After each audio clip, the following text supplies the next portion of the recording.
This is the real world, Skippy. I'm your boy, right? And your boy wants to go to the party.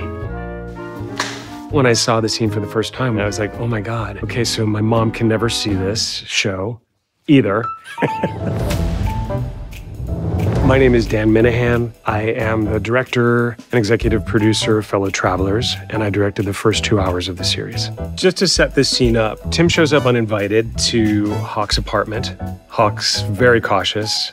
Next time you call from the phone booth on the corner. Tim's come here because he's spying on Joseph McCarthy, but he's also in love with this guy. So it's also a secret chance for him to see him. Hawkins Z. Fuller. I'd love to know what the Z stands for. So Tim goes through the apartment and takes it all in. Like, this is how this guy who he's in love with lives. I wanted to put things in the way of Tim so that he could explore the room in the very beginning.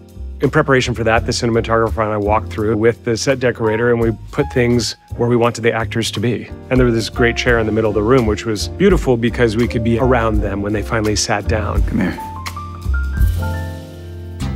This is one of those scenes where we really exercised this mantra of who has the power.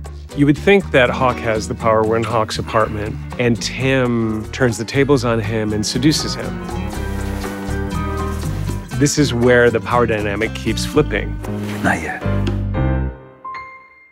In this kind of a scene, you use all the tools. The blocking of the actors in the room and the choreography of the sex.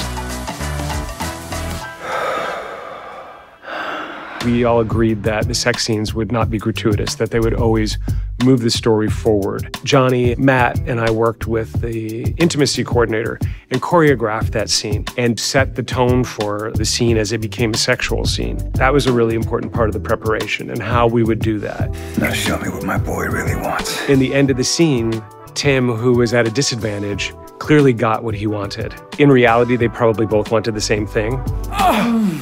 You know, of course, 2 days before we shot the scene, Matt stubbed his toe and thought he broke it.